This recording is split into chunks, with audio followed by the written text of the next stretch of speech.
Halo saudara dimanapun Anda berada, Anda sedang menyaksikan live viral news bersama saya Sandi Juanita.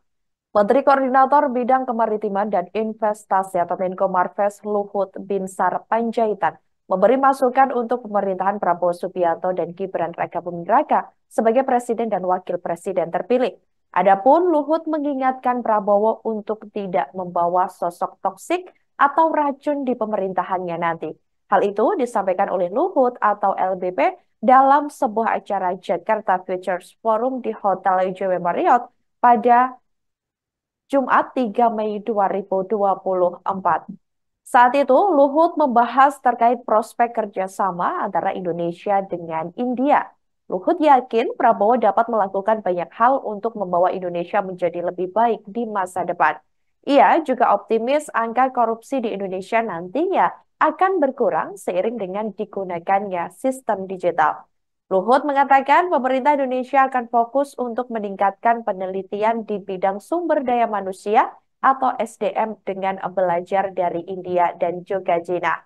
Namun di tengah pidatonya tersebut, Luhut memperingatkan Prabowo dan juga Gibran untuk tidak membawa sosok toksik yang dimaksud tersebut ke dalam pemerintahannya mendatang, karena hal itu hanya akan membawa racun di pemerintahan di masa mendatang.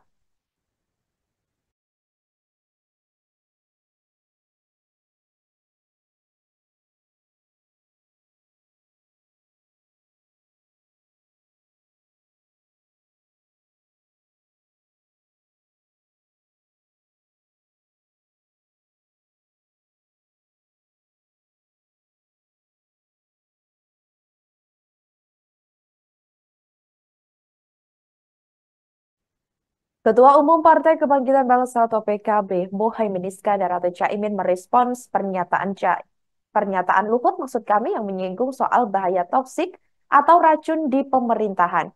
Caimin meminta Luhut berbicara lebih jelas sehingga tidak menimbulkan kontroversi atau dugaan-dugaan negatif. Saat ditanya wartawan terkait pendapatnya soal pernyataan Luhut, Caimin mengaku sama sekali tidak memahami maksud pernyataan Menko Marves tersebut. Sebelumnya diketahui saudara, PKB memang telah menyatakan diri mendukung pemerintahan yang dipimpin Presiden dan Wakil Presiden terpilih, Prabowo Subianto dan Gibran Raka Buming Raka. Dukungan itu disampaikan dengan pernyataannya saat Caimin bertemu Prabowo di kantor Dewan Pimpinan Pusat atau DPP PKB pada Rabu 24 April 2024 siang lalu. Yakni seusai Ketua Umum Partai Gerindra itu ditetapkan sebagai Presiden terpilih oleh Komisi Pemilihan Umum atau KPU. Meski mendukung pemerintahan Prabowo Gibran, PKB belum disebut akan mendapatkan posisi di pemerintahan mendatang. Oleh sebab itu, Caimin pun menyatakan tidak mengetahui maksud orang toksik yang disebut oleh Menteri Luhut.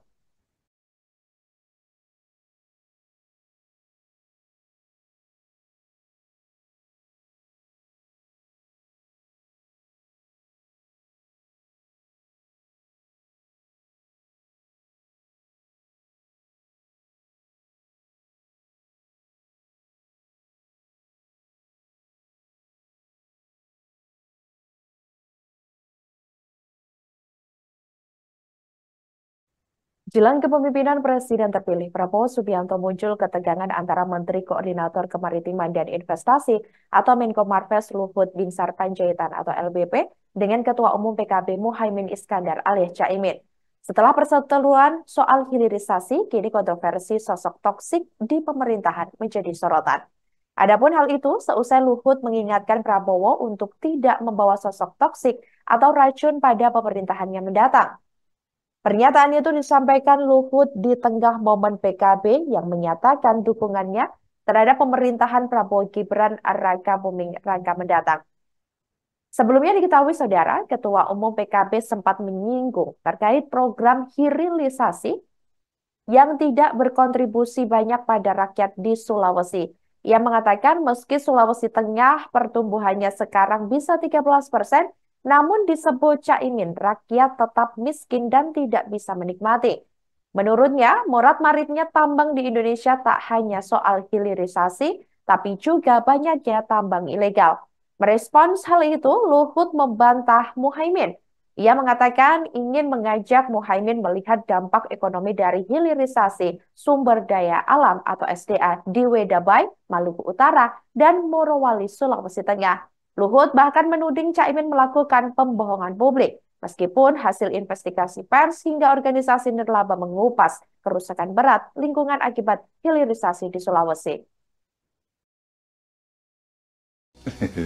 Saya pengen sebenarnya mengundang Muhaimin itu berkunjung kan udah ke Wedabai, ke Morowali untuk lihat sendiri, seeing is believing gitu. Daripada Anda berbohong kepada publik yang menurut satu karakter yang nggak bagus untuk mencapai sesuatu posisi. Anda membohongi publik dengan memberikan informasi seperti tadi. Kalau kita lihat data 2015, itu kemiskinan di sana 14,7%. Nah, data 2023 itu 12,4%. Jadi turun kemiskinan di sana dari 14,7 ke 12,4%. Nah, itu apa ya? Karena pembangunan ekonomi di sana. Kemudian kalau di Morowali, kita lihat 2015 itu 15,8% kemiskinan, dan 2023 ini kita lihat 12,3% kemiskinan. Jadi terjadi juga cukup perbaikan-perbaikan di sana. Tapi itu saja nggak cukup menurut saya. Saya sudah jelaskan bahwa ada sekarang politeknik kita dirikan situ. Sekali-sekali berkunjung deh ke politekniknya. Itu menurut saya bagus. Dan guru-gurunya juga kelas-kelas. Ada yang dari ITB, ada yang dari UI yang kita ajak untuk ngajar di sana. Dan mereka langsung praktek di industrinya. Dan malah ada yang dikirim ke Tiongkok untuk belajar teknologi ini yang lebih advance lagi. Dan mereka sekarang bekerja ya menjadi bagian dari pembangunan proyek smelter di Sulawesi atau di tempat lain juga. Proses suatu industri itu tidak lepas daripada kualitas pendidikan. Kita kan mana pernah ada punya politeknik bermutu di luar Jawa. Ayolah tunjukin coba, jangan bohong, pergi lihat sana.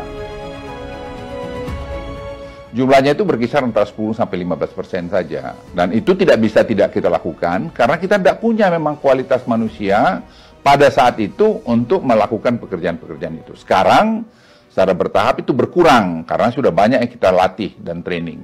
Ya itu satu proses yang harus dilaluin. Jangan kita juga munafik, jangan kita juga membohongi publik kita dengan menyebarkan berita-berita palsu. Apalagi Anda mau calon pemimpin. Karakter itu menurut saya nomor satu, bukan soal pintar. Demikianlah Viral News kali ini. Jangan lupa download aplikasi Tribun X untuk informasi lebih lengkap di www.tribunx.com. Tetap bersama kami dan selamat menyaksikan program selanjutnya. Terima kasih dan sampai jumpa. Download Tribun X sekarang. Menghadirkan lokal menjadi Indonesia.